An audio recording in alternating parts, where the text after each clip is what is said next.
Yes, my king! Your master Merlin disappeared. On my way! Your master Merlin disappeared after the destruction of the Grail and the assassination attempt against King Arthur.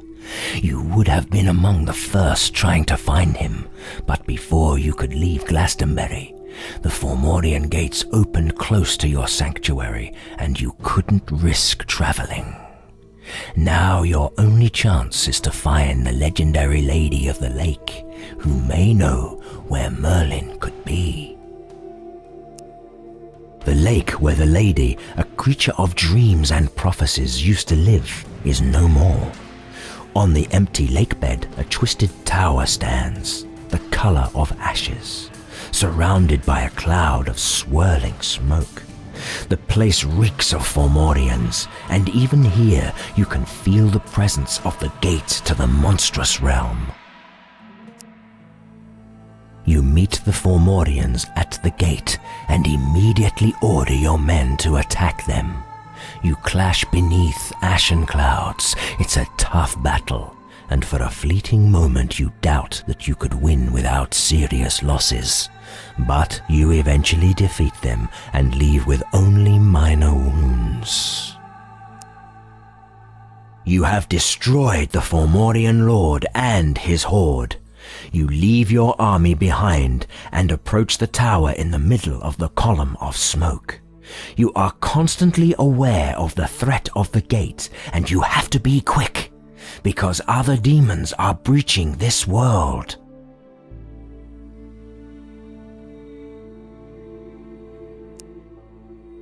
You call the lady's name, but nobody answers. You wait in the death. The tower is a twisted and evil place. Its hallways are too big and too dark, and the angles seem all wrong. You walk aimlessly for a long time, but in the end you reach a hall on the top floor. It's still dark, but you feel that you might have found what you are looking for.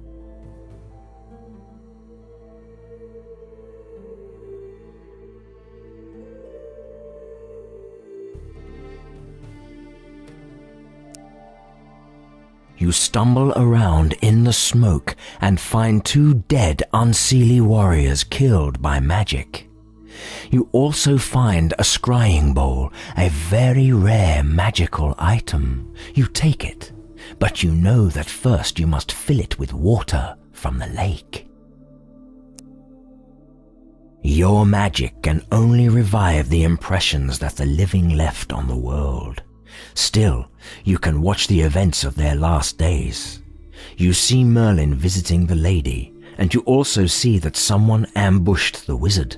His attacker was Nimue, the powerful Unseelie sorceress. The struggle between the 2 powerful wizards raged on for a full day. The only way Nimue could triumph was to attack the Lady of the Lake, which forced Merlin to sacrifice himself to save her. The Unseelie then took him prisoner and took him away. As soon as you leave the accursed tower, you go to Viraconium, the formerly mortal city, now the seat of the She Council. You may find Nimue there, and maybe you can free Merlin, your master. You must admit, young Pendragon, that it was a wise decision to seek my help. I've returned from the Tower of Ashes and Dreams with the answers you seek. Merlin did indeed visit the lady, but they were ambushed by Nimue. She is a cold-hearted, treacherous, Unseelie enchantress, but I must admit that she is powerful. Finally, my master sacrificed himself for the lady, and Nimue took him prisoner. I must go to Viraconium to find out who she's working for and where my master is.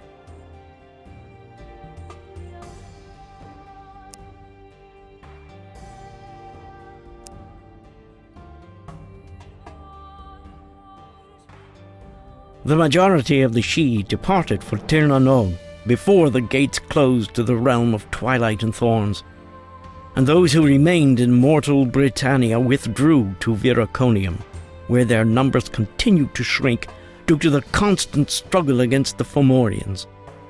The royal orphanages are full of mortal children who lost their families after the cataclysm and who would enjoy a better life as changelings, children brought up as warriors among the Sidhe in Viraconium.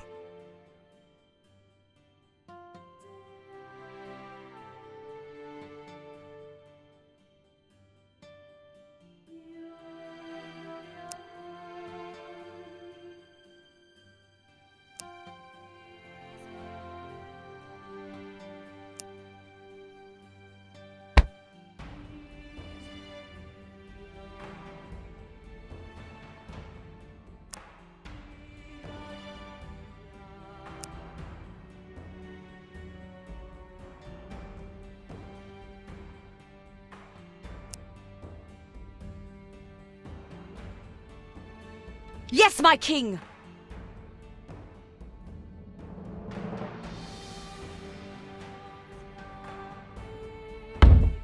On my way!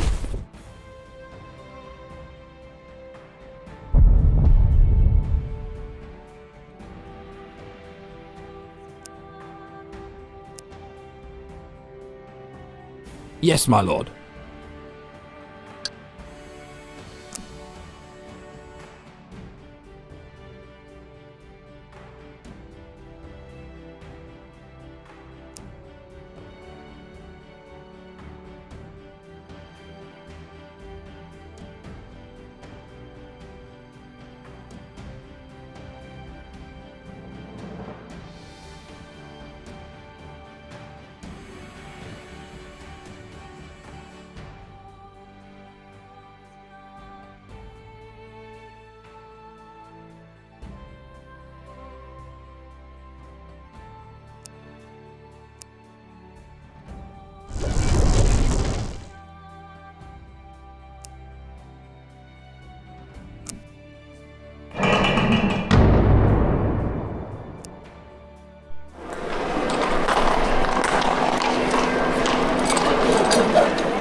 Ave, heir of Pendragon, we come in peace.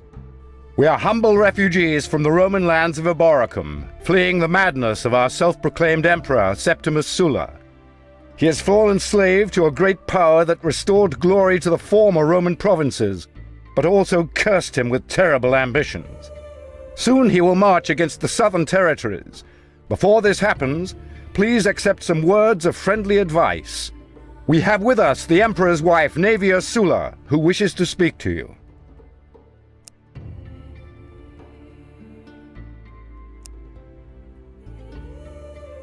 The noble Naevia Sulla,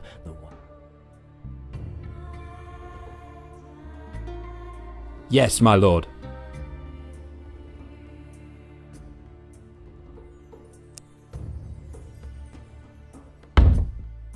On my way. Your wish? On my way! Viraconium is called the Crystal Citadel nowadays. It was destroyed by the Fomorians, then reclaimed by the remaining Sidhe. It is a strange mixture of stone walls and crystal towers patrolled by changelings. The guards at the entrance recognize your lineage, half mortal, half she, and let you pass without trouble. You have been to both she courts before, at your master's side, but you know little about them, even less now that they are forced to work together. You hope to gain answers from Yedna the Seer, who despite being a human, lives in the Unseelie Court.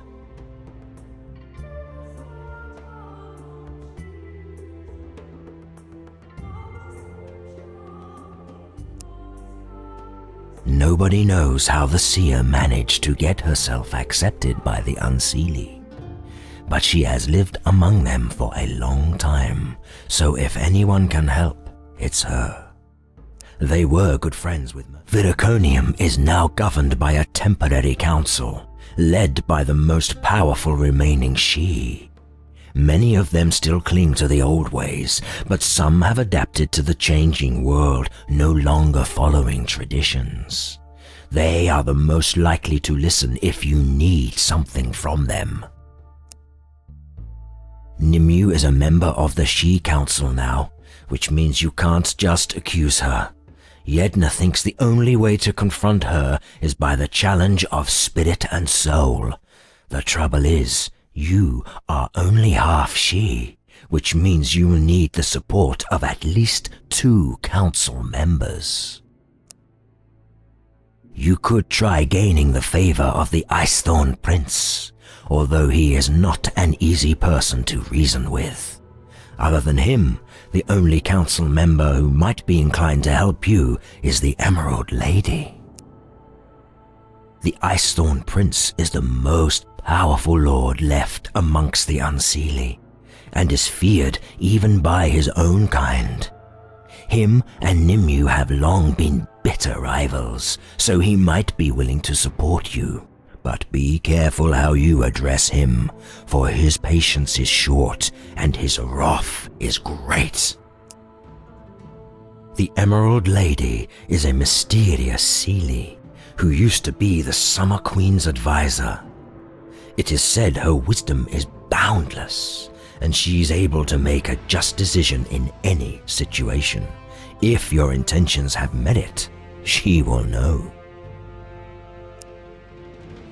The challenge of spirit and soul is a magical duel of sorts. It is fought in the halls of the Fading Tower with special magical items. The loser is magically bound to fulfill a single command of the winner. Thus, you could command Nimue to tell you where Merlin is. However, such a duel is very difficult, so you would be wise to seek help. The Fading Tower suppresses most magic, but some rare artifacts retain their powers even there. I know of only one person who might have something like that, namely the Beggar King. He is a powerful faun, a trickster by nature. He was named so because he never seems to have anything, but he has even tricked she-lords into giving him their prized possessions. He will no doubt have something that can help you, but the price might be quite steep. Wait, the seer says. Take my journal with you. It contains my thoughts and observations since the time I began to live among the she. I do not need it anymore, but you can learn a lot if you take the time to read it. You return to your temporary home and think about what you've learned so far. There is still much to do before you can challenge Nimue. Who would you like to visit next? The Emerald Lady looks every bit as mysterious as her reputation suggests, and her sparkling gaze seems able to read your very soul. Her voice betrays no emotion as she listens to you. Then she quietly asks a simple question. What do you hope to achieve by Nimnu's defeat? Revealing your true purpose can be dangerous, but knowing when to do so is the mark of a strong mind. I thought you to be such a person, she replies after considering your answer.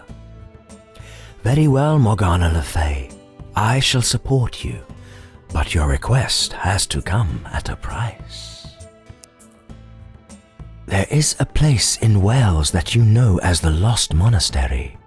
There you will find Oberon's crystal, which you shall bring back and present to the Twilight Council as payment for my help. It is a dangerous task, but such is the appropriate price for your request.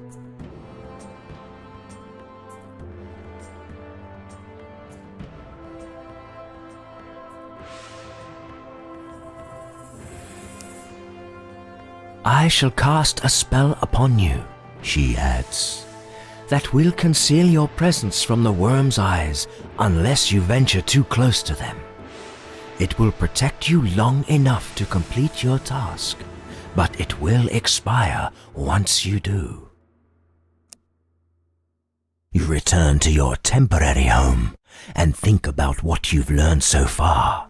There is still much to do before you can challenge Nimue. Who would you like to visit next? The Crystal Tower of the Icethorn Prince is almost like a fortress within a fortress, and is surrounded by elite she guards. The prince receives you in his frosty throne room, gives you a hard look, then rudely asks the reason for your intrusion.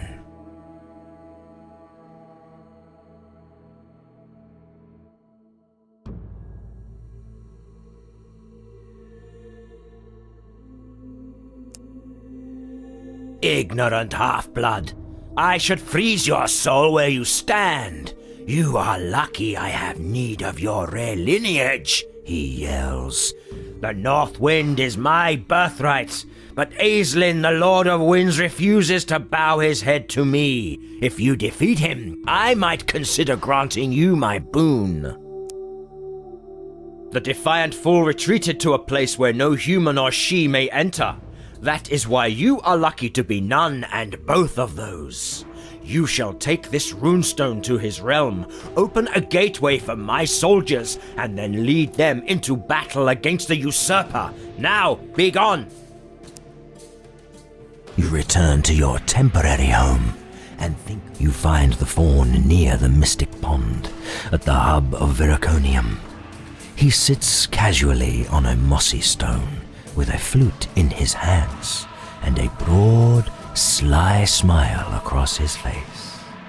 He listens to your request politely, then makes a theatrical gesture. Fair lady, all I have is my flute. It can break harmful spells, true, but its music is what keeps my spirit whole. Without it, my spirit will crumble. Something must keep my dreams alive until I make a new flute.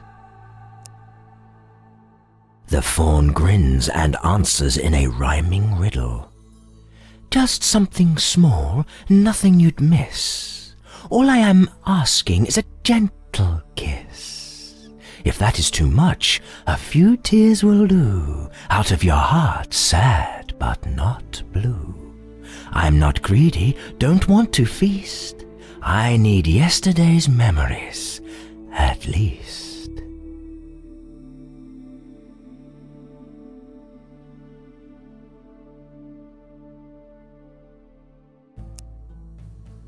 As you say the words, memories start to flash before you.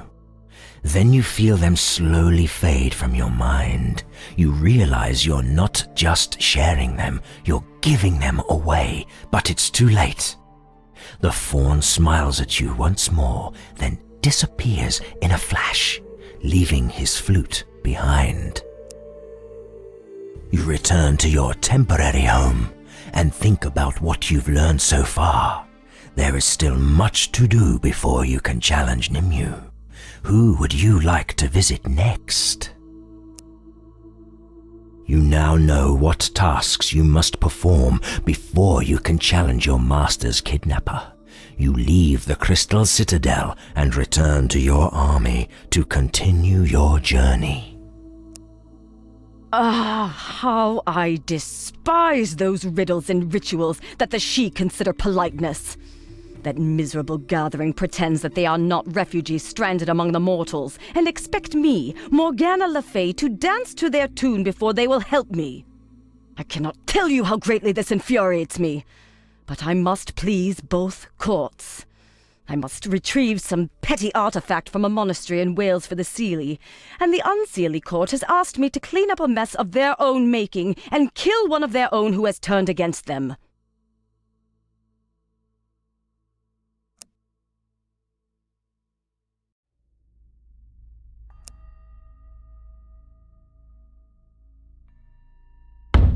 All right.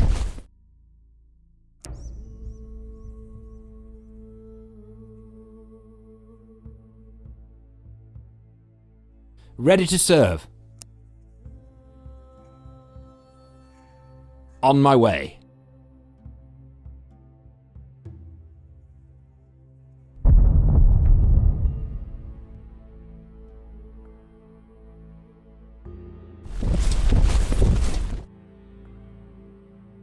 Your wish?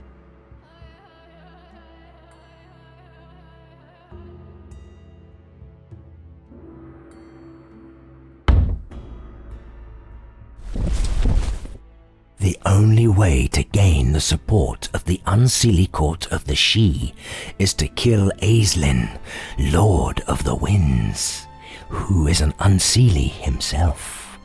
They gave you a runestone, which is able to open a gate to Aeslin's domain. Neither she nor mortal warriors can get through the magical defenses, but since you are neither of them, you may be able to succeed. The dwelling place of Aeslin is a bare, windswept plateau. The storm grabs your cape hungrily as you get closer. You don't feel any magic. You don't even know if you are inside the area protected by the charms. So you must get as close as possible before opening the gate. You successfully crossed almost the whole plateau undetected, but then you meet a patrol of 4 Unseelie warriors in a ravine. You storm the Unseelie with a sword in your hand. You don't want to use your magic, because you will need your powers if one of them tries to alarm Aeslin. They are trained warriors, so you have to fight for your life. Suddenly, a strong wind sweeps through the ravine. You kill 2 of your opponents, but are wounded. The other 2 gain the upper hand. They are preparing to give you the coup de grace with their crystal blades when the wind whips them up and smashes them to the rocks. When you look up, you see Aeslin, the Lord of the Wind. The people of the Sidhe look almost eternal, but the Lord of the Winds shows his age. His face looks like cracked soil. His back is bent, and his whole body is transparent. He almost looks like a ghost. As he steps closer to you, you feel as if the essence of the storm were talking to you. If I kill you now, I will be safe until my stepbrothers find another changeling. But I am tired of being hunted forever. So I have got a deal for you. I shall give you a staff, which you can use in your fights. But you have to kill me with it. Will you do this? Although the staff is very effective against the Sidhe, it is unable to hurt me. When you strike me with it, my body becomes one with the winds of the mountains. But the warriors on your side will believe you finished me for good.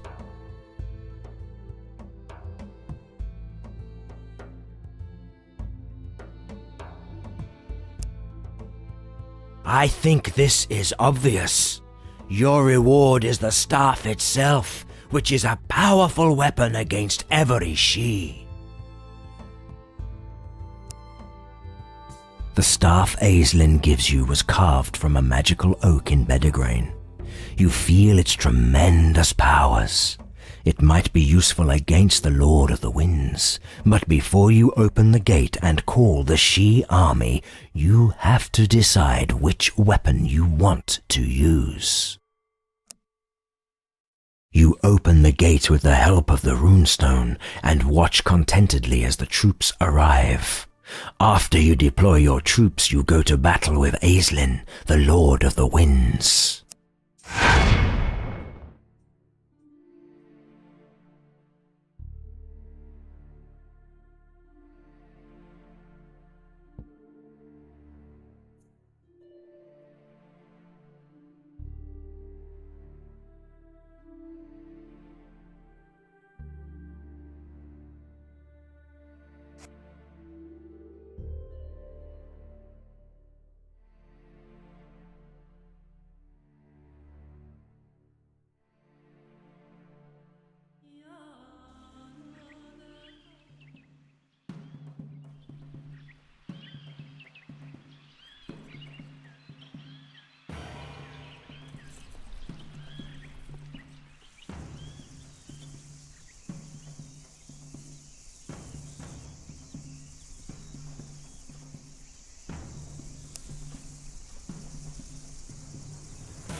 The enemy hero is casting a spell.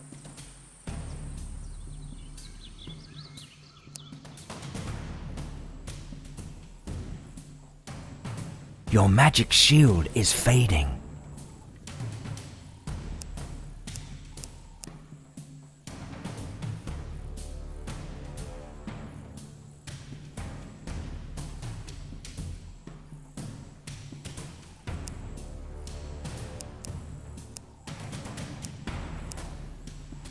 Weather conditions changed.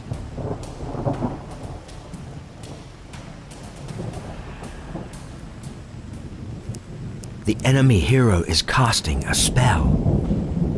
Your magic shield is under normal strength.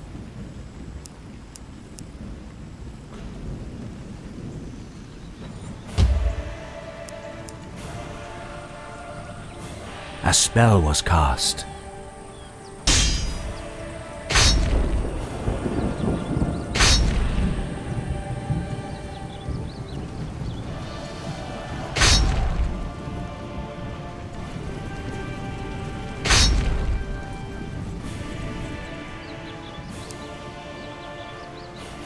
Fire! Fire! Fire!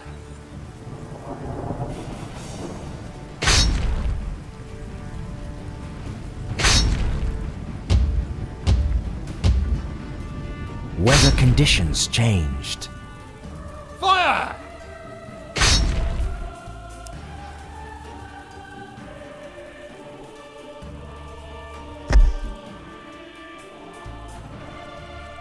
Fire! Your spell was absorbed.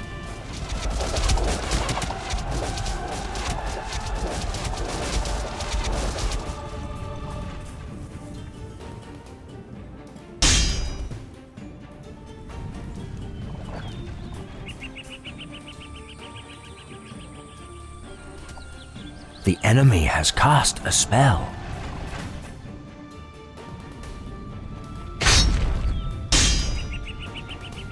The enemy has cast a spell.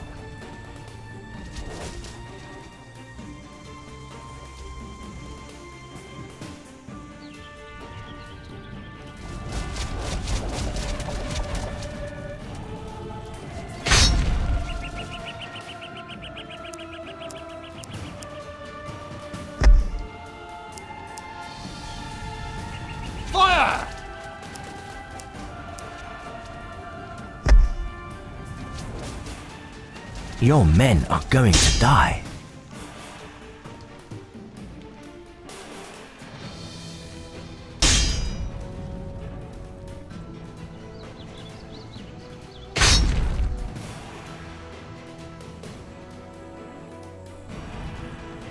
A spell was cast.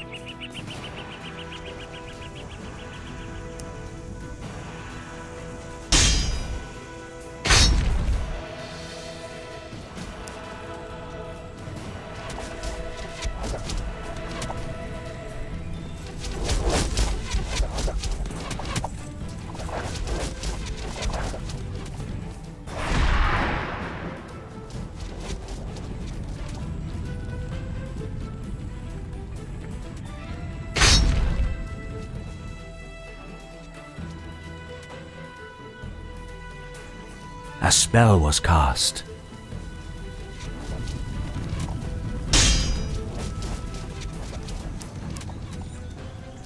Fire!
The enemy has cast a spell.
You have defeated the Lord of the Winds, and now you can return to Viraconium and ask for the support of the Unseelie Council.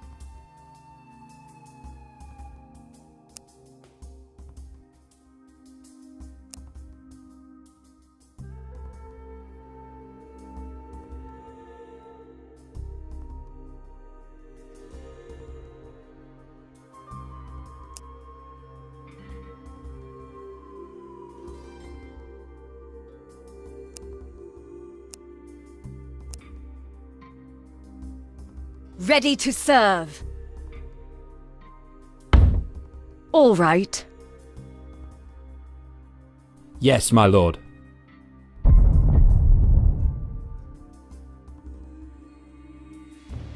Did you have any idea, son of Arthur, what you brought upon us when you barged into our sanctuary, rendering it vulnerable to all manner of wickedness? Things have changed for the worst in Glastonbury, and the Fomorian plague has crept into the monastery. There were 2 other apprentices with me, and now Castor, who is an idealist and a fool, mind you, but that doesn't make him any less dangerous, has succumbed to the illness that is turning Glastonbury into a beast's nest. Help us destroy the possessed before Glastonbury falls.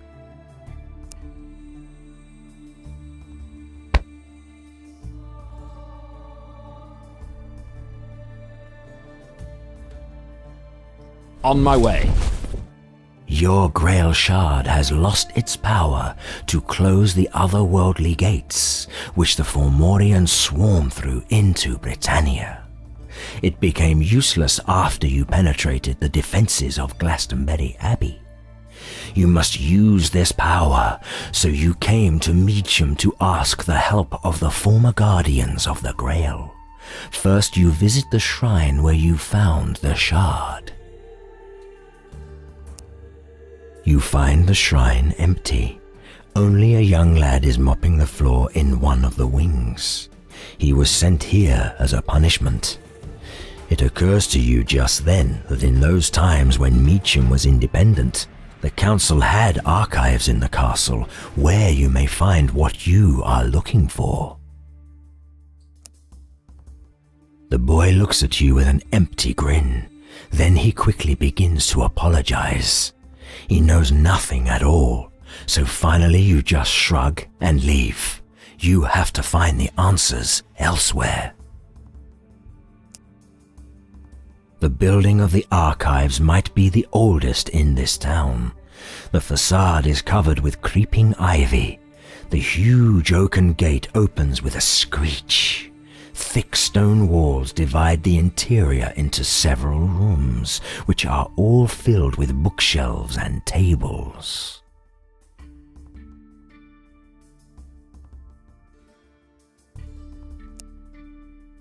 The archivist is very helpful. He escorts you to one of the rooms and shows you the shelves containing scrolls and books about the Grail.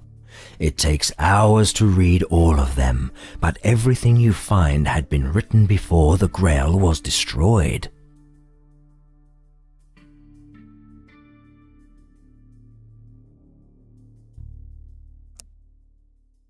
After some hesitation, the archivist tells you that they keep the most valuable volumes in the biggest hall, but only the members of the city council had the key, so it's been closed for a very long time.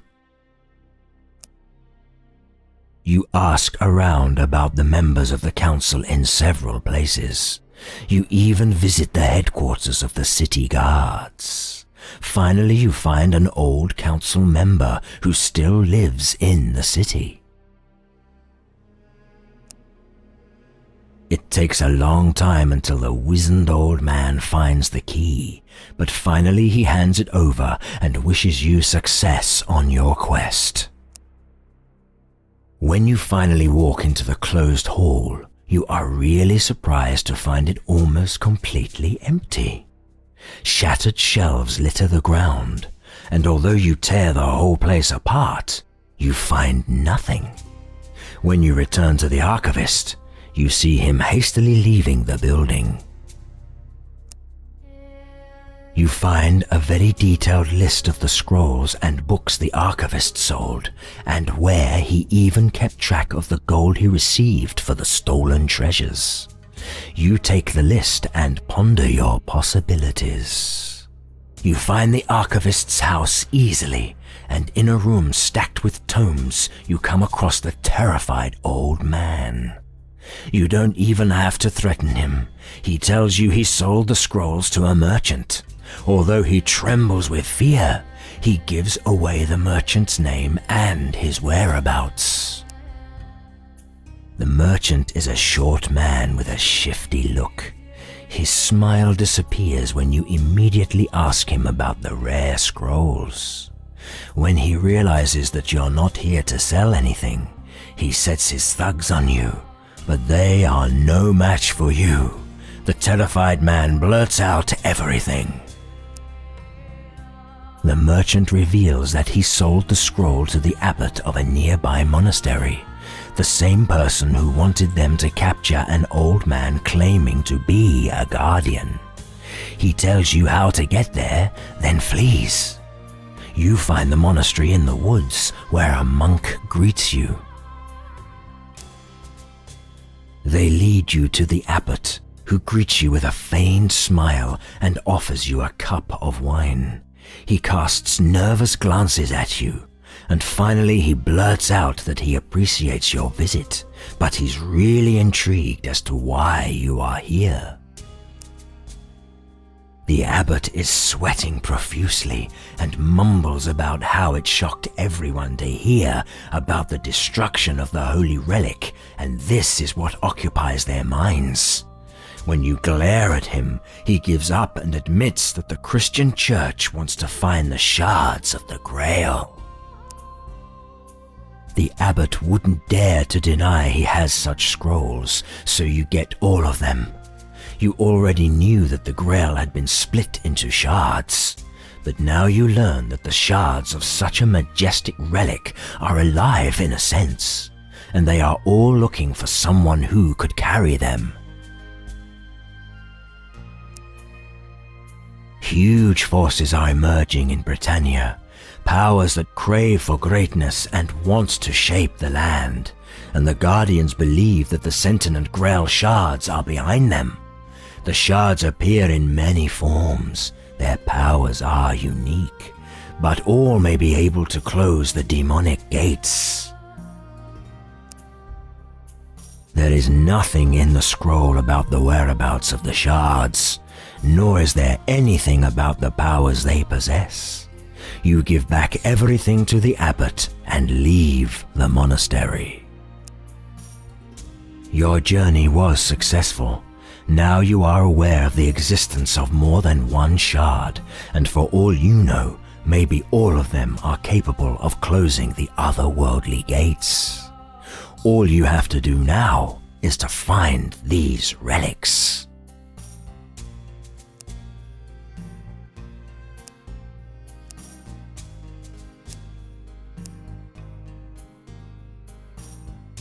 Yes, my lord.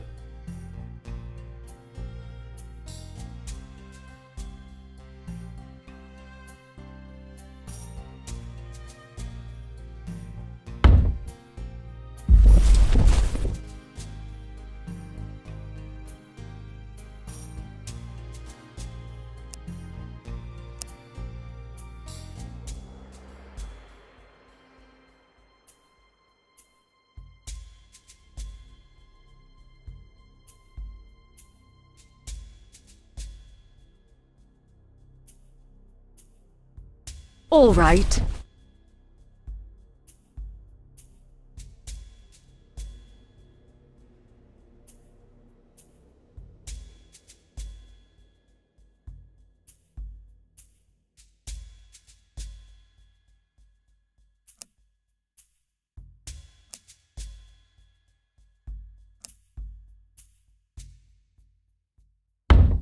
All right.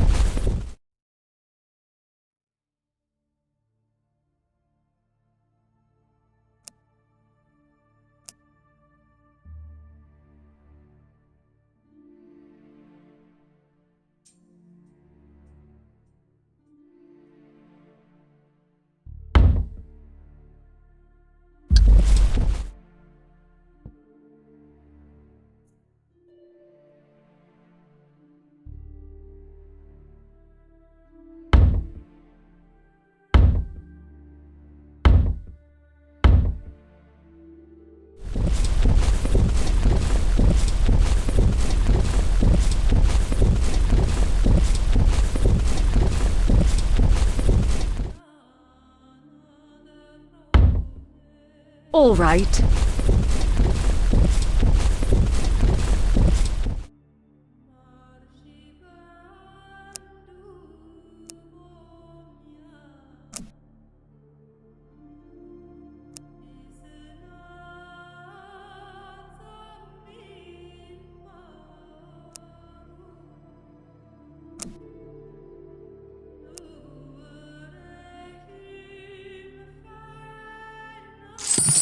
There are new quarries in the hills of Poet that provide cheap stones as building materials.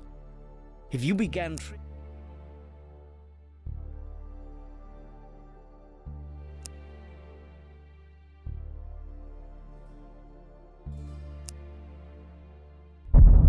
My lord, an unseelie warband has emerged from out of nowhere in Sherwood and begun to ravage the region.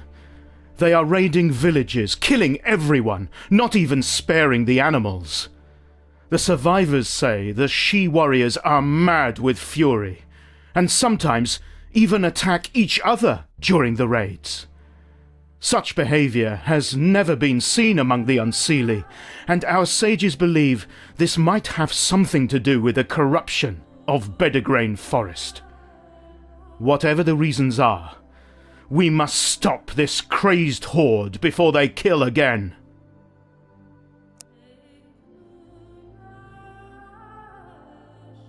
People of the realms, hear me! I am the Emperor of New Rome, bearer of Jupiter's wrath, and the rightful ruler of all Britannia. The gods have sent me to protect this world from itself and the shadows that tear at its foundations from within. Kings and lordlings of the south, yield to my might.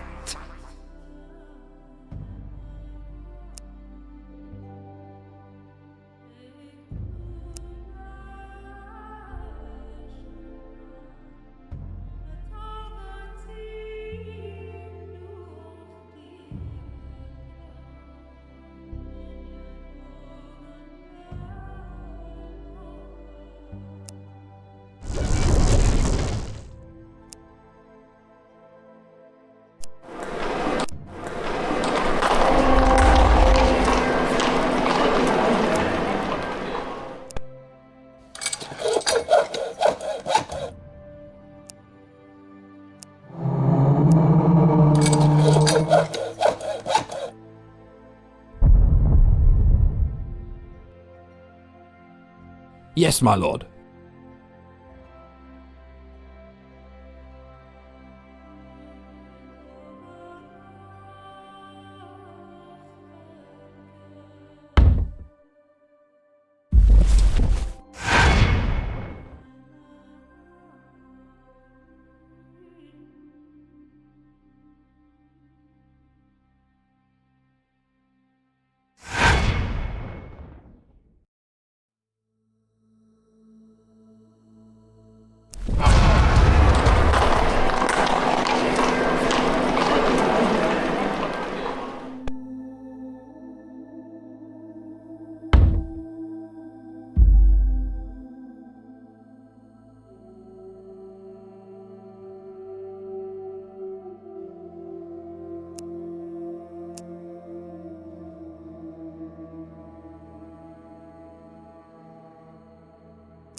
On my way!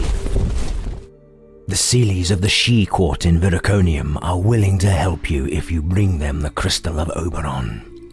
This artifact is in Wales, in the Lost Monastery, where zealous guards keep it in a small iron chest. The counselors give you a medallion that hides your existence from the dragons which circle over the skies of Wales, so you reach the monastery without incident. The hall of the monastery is big and somewhat resembles the temples built by the Roman invaders. It is getting dark outside. The abbot invites you to supper and you gladly accept his invitation.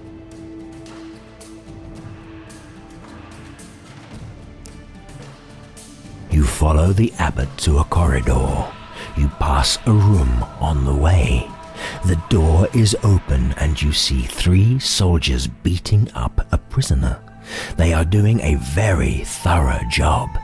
The prisoner is in a terrible shape, but he stays quiet, protecting himself with his hands.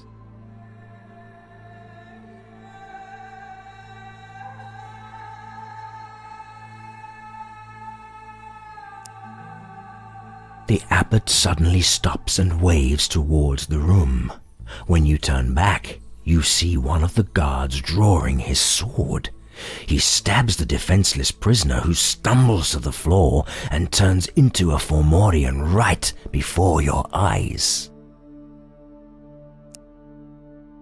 The abbot kneels down to investigate the corpse, but he keeps on talking to you. It is a strange building, full of mysteries. I have got used to it over the years. The prisoner and the soldiers might not exist at all, just like this monster. Or maybe they are all real. The cadaver of the demon crumbles to dust. You stare at the soldiers, but the abbot nods to you, indicating that you should follow him. You walk into the refectory where the monks are eating supper. Do sit down and tell me what made you cross the dangerous borders of Wales. Those who don't seek anything find nothing in this monastery, says the abbot.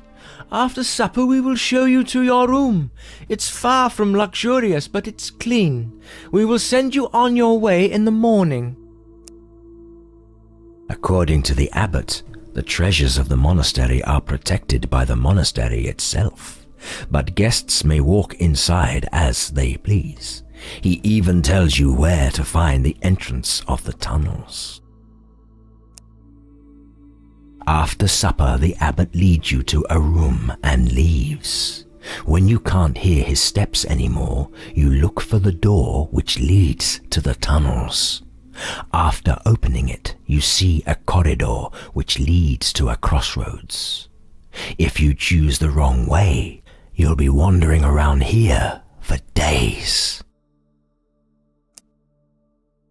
When you arrive at the scriptorium of the monastery, you are amazed to see hundreds of manuscripts and scrolls. An old monk waves you closer from a table at the opposite wall. Have you even begun your journey? He asks. Or was it in vain? It doesn't matter. I'm very busy right now, so we should decide it the way you usually do with a heroic struggle. However, the world fades to black before you could answer. You are in a room now where you see a dagger-wielding demon attacking you. You don't have time to think over the frightening phantoms of the monastery. You have to defend yourself. After a fierce fight, you overcome the Fomori. When the battle is over, you find yourself in a small room. You see an iron chest with its lid open. There is a translucent piece of crystal inside. It is as big as a human heart. You take the gem and leave through the only door you see. You do not bat an eyelid when you see that the door opens into the hall of the monastery. You quickly leave this strange and creepy place. Join your army and head back to Viraconium to the Sidhe court.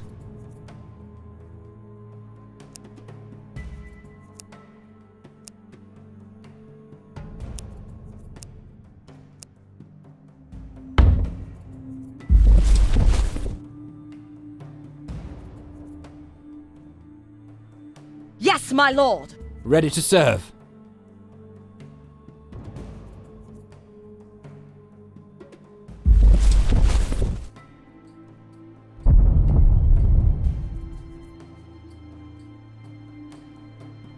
How I long to leave the glittering city and be on my way to find my master. I'm sure the council would be glad to play these ridiculous games with me for an eternity. But once they see that I have completed all their tasks, they must grant my wishes for a change. They have granted me permission to fight Nimue in a challenge of spirit and will. I am about to enter her fading tower, where I will make her beg before I allow her to give me my answers.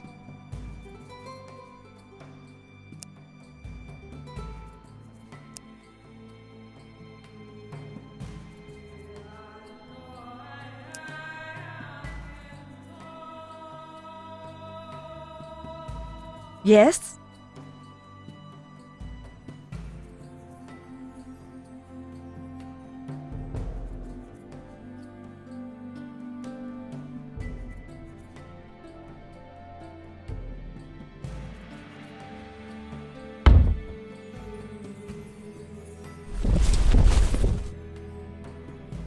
Your wish?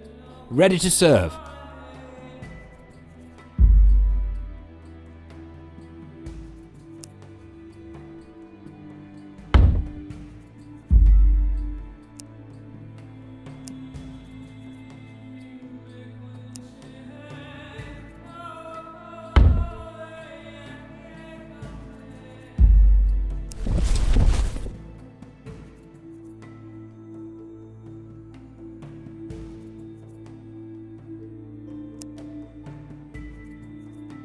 The noble Navia Sula, the wife of...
Yes, my liege.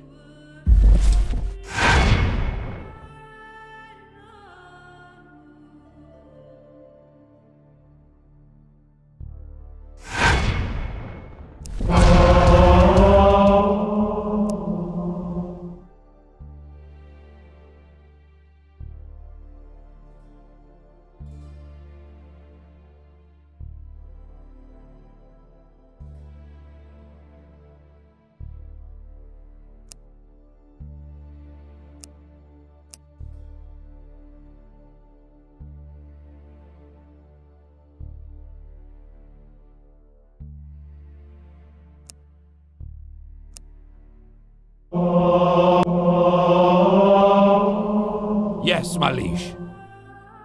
On my way! Having completed all your tasks, you issued the challenge of free spirit to Nimue. The council was unwilling to grant your request at first, but your supporters convinced them you're right to do so. Now you are standing before the Fading Tower, preparing for the duel.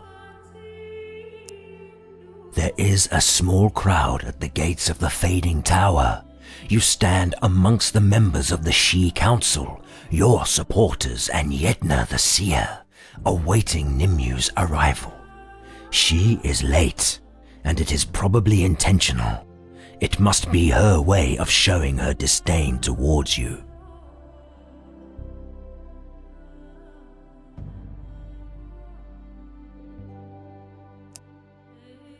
When the duel begins, the laws of reality will cease to bind your spirit. You will be able to turn into any creature your mind is capable of bringing into existence. Your goal is to become something that can defeat the creature Nimue turned into. The duel has 3 stages. Each stage will take you to a new place, where you will fight for a few minutes. If one of you comes close to delivering the final blow, the duel ends. At that point, the winner is granted one command, which the loser is magically bound to obey. The Fading Tower suppresses most magic, so no, you cannot use spells. Some artifacts retain their power in there, but they will most likely be destroyed if they are used during the duel. The wounds suffered during the duel are most definitely real, but they will affect your spirit instead of your body. If you were to die, you would lose your free will completely and become a mindless puppet. But don't worry, the duel will be stopped before that. Nimue finally arrives with a gleeful smile, wearing a beautifully carved symbol of Nuada around her neck. A powerful artifact, no doubt. The Icethorn Prince loudly objects to its presence, then he storms over to you in anger. I will not allow her to make me look like a fool by letting you be defeated, he roars. Here, take my bracers. They shall protect you from both fire and cold. Make sure Nimue's thoroughly humiliated, and you can keep it. As he leaves, the Emerald Lady steps closer too. Nuada's power makes this fight unfair, even with those bracers. But a pendant of health should restore the proper balance. If you can win without using up its power, you have earned it. Nimue has a quick mind. She is likely to transform first, but you can use that to your advantage. Consider her shape before choosing your own. Also, the environment will affect your ability to fight, so you must take that into account too before choosing a shape. The main hall of the Fading Tower seems rather innocuous, but when you move into the center with Nimue, you feel immense energies coursing through the air. The council members form a circle and the walls fade away, taking you both into a different realm. The challenge begins. You find yourself in a summer forest clearing, beside a shallow pool. You're still trying to adjust to your surroundings when Nimue turns into a large firebird and flies at you, ready to breathe fire. You must quickly think of something, or this will be a very short duel.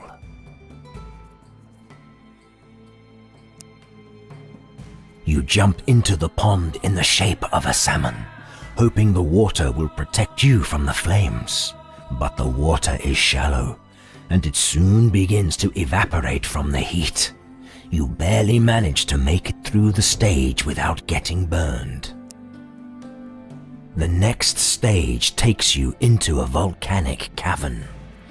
Hundreds of sharp obsidian spikes protrude around you.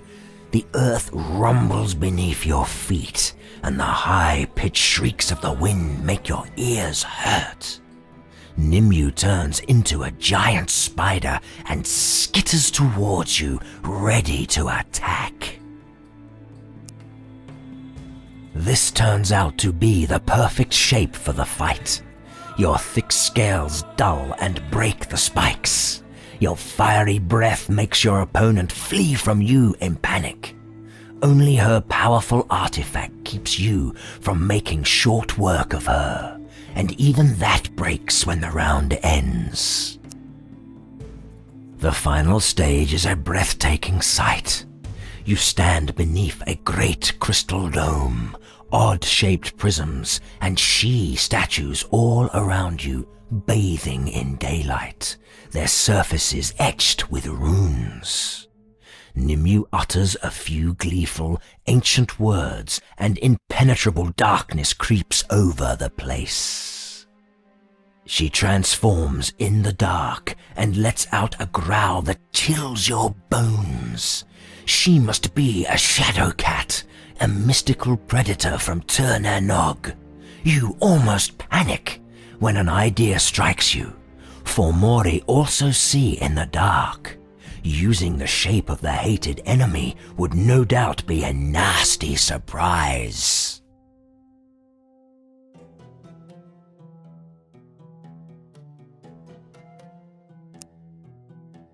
The flute splits in half immediately, but its clear tune breaks up the darkness in moments, and you realize you've won. Shadow cats cannot exist in sunlight, and Nimue screams in pain as she transforms back, kneeling helpless before you.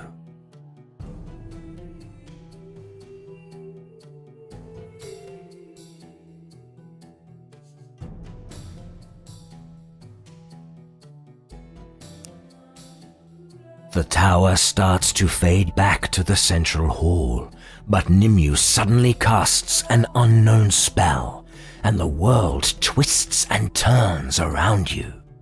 Your senses are overwhelmed by weird feelings of being in two places at once. Then the world goes dark. You wake up in the fading tower, with Yedna's concerned face above you.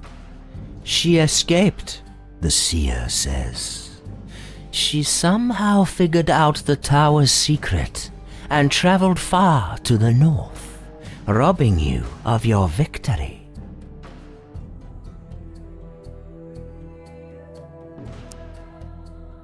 We shall, Emerald Lady replies, but this tower has lost its way.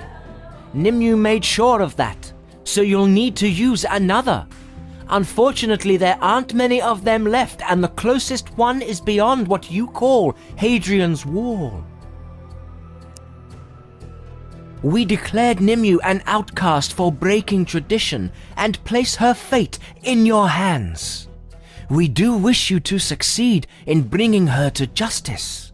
Thus, we decided to cast a battle sigil on you to help you on your way.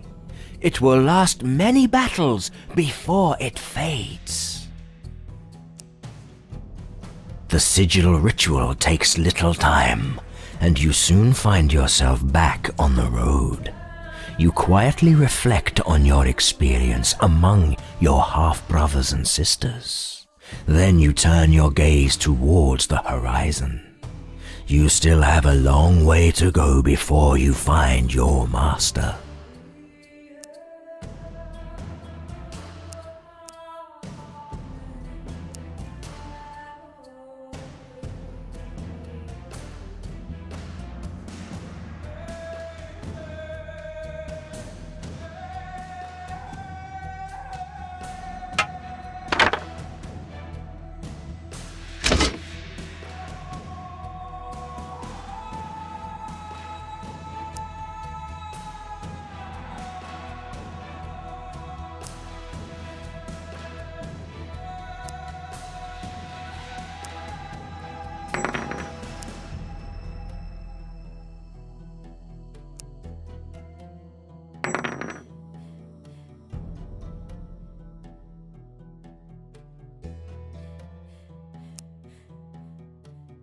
Yes?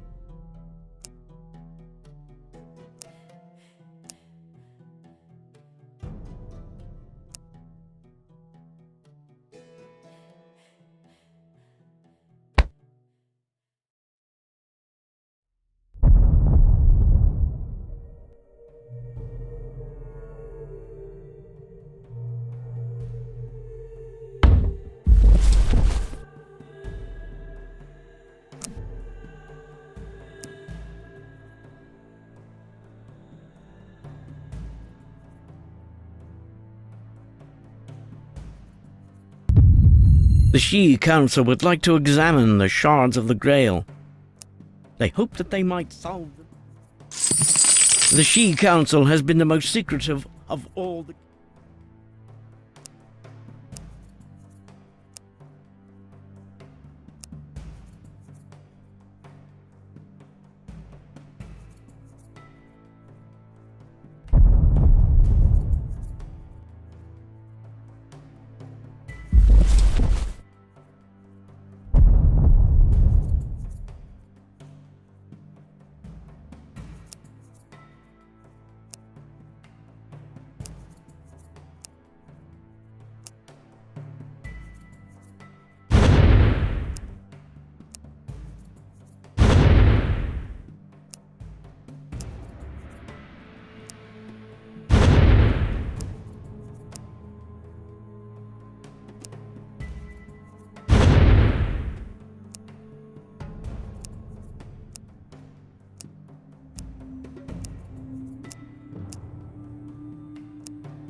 Ready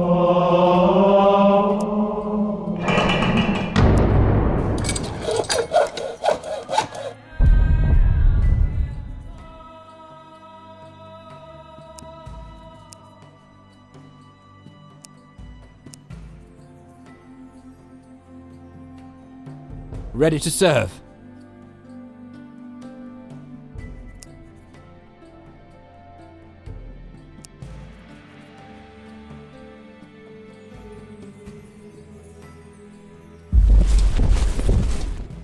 The noble Naevia Sulla, the wife of the self-proclaimed emperor who rules the former Roman province of Iberacum, called King Arthur or his lawful heir to negotiate. The envoy assures you that the matter is very urgent, so you set off for the forests outside Sherwood to get to the camp of Naevia.